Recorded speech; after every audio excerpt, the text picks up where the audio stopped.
الناس اللي بتحب الشوكولات هتعشق الوصفة دي، بجد رهيبة، سهلة وجميلة جدا، وكمان مكوناتها بسيطة خالص وبتتحضر في دقايق. بس قبل ما نبتدي الفيديو، لو اول مرة تشوفوني انا غاية، ما تنسوش تشتركوا في القناة ولايك وشير لو عجبكم الفيديو.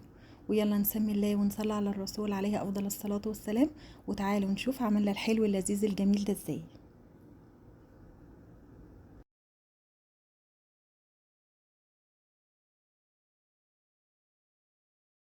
اول حاجة عندي بسكوت شاي عادي خالص، اللي هو البسكوت الشاي السادة، وعندي شوية لبن حوالي نص كوباية، وعندي بقى اي قالب اي صينية هحط فيها.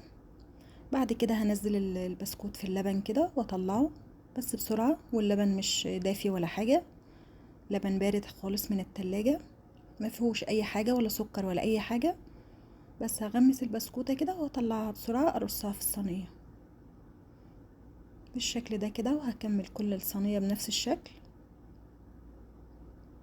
وبعد كده هعمل طبقة تانية، طبعا استخدموا اي نوع بسكوت انتوا بتحبوه. بعد ما خلصت البسكوت هسيب القالب على جنب واعمل بقى الطبقة التانية. نص كوباية دقيق، عليهم نص كوباية سكر، عليهم 5 معالق كبار كاكاو، ورشة نسكافيه كده حوالي ربع المعلقة، وممكن قهوة سريعة الذوبان، وحطيت فانيلا، وهحط 3 كوبايات لبن. السكر كان مظبوط جدا، لو حابين تزودهم شوية زودهم براحتكم، بس هو كان مظبوط جدا لان لسه هنعمل صوص شوكليت في الاخر، فكان السكر مظبوط جدا.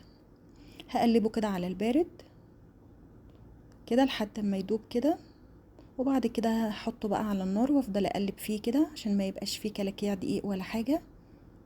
هفضل اقلب فيه كده. ربع معلقة النسكافيه اللي انا حطيتها بتظهر لي طعم الشوكليت وبتخلي لي طعمه حلو قوي، وهفضل اقلب في الخليط ده كده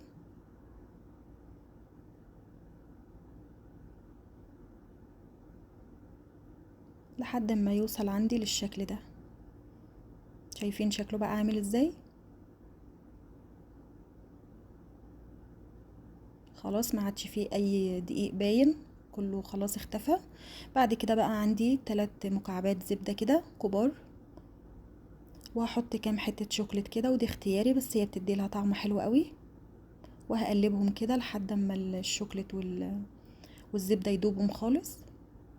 هفضل اقلب فيه كده، طبعا انا موطيه النار عشان الخليط ده ما يتحرقش.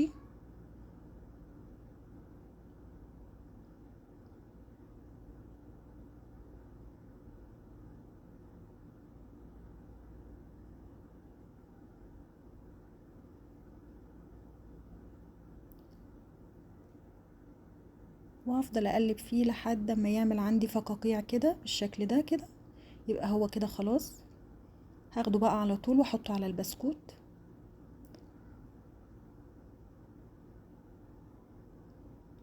وهوزعه بسرعة.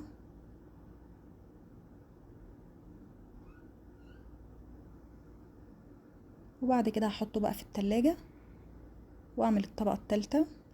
كيسين كريم شانتيه، لو انتوا هتعملوه في صينية واحدة اعملوا بس كيس كريمة واحد، انا عشان كنت عاملة اطباق صغيرة كمان فعشان كده عملت كيسين. وبعد كده هحط شوية مية ساقعة او لبن براحتكم. والباكت بيبقى مكتوب عليه هتضيفي له سوائل قد ايه. وبعد كده هتضربوه بالمضرب لحد ما يوصل عندكم للشكل ده كده، لحد ما تبقى الكريمة ماسكة نفسها بالشكل ده كده. شايفين بتعمل ازاي؟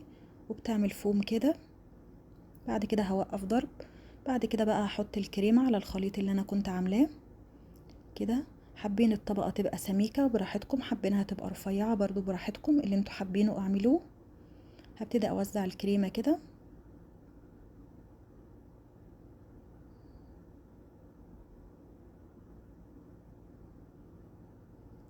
وبعد كده بقى سووها باي حاجة، سووا وشها باي حاجة، انا سويتها بمعلقة كده.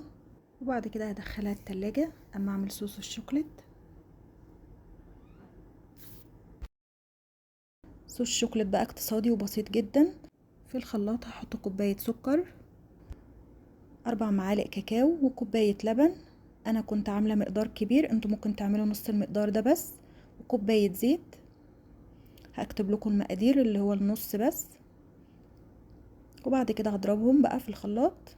هيطلع معاكم صوص شوكولات حلو جدا، طعمه تحفة، اقتصادي، مكوناته بسيطة خالص. اهو ده شكله خلاص. شايفين عامل ازاي؟ تحفة. وهحط الشوكولات على وش الكريمة كده، وزي ما قلت لكم ان الكمية دي كانت كبيرة، يعني اعملوا نصها بس. انا عشان كنت عاملة اطباق تانية فعشان كده عملت صوص الشوكولات كتير، واللي فضل عندي حطيته في برطمان وحطيته في التلاجة. وبعد كده هفرد بقى على الوش كده الشوكولات كده بالمعلقة.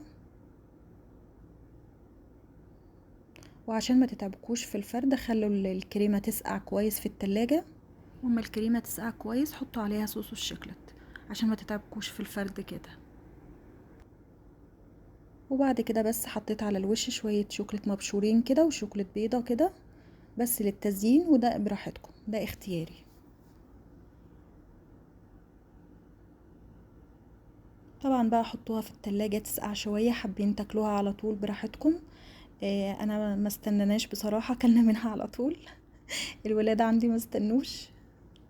شايفين عاملة ازاي؟ طعمها تحفة، حلوة جدا بجد، روعة. بس اما بتساب تسقع في التلاجة بيبقى طعمها رهيب بجد، تحفة. تبقى ساقعة كده والشوكولات ساقع مع الكريمة مع طبقة البسكوت اللي تحت، لا روعة بجد، طعمها حلو جدا جدا. شايفين عاملة ازاي؟ تحفة.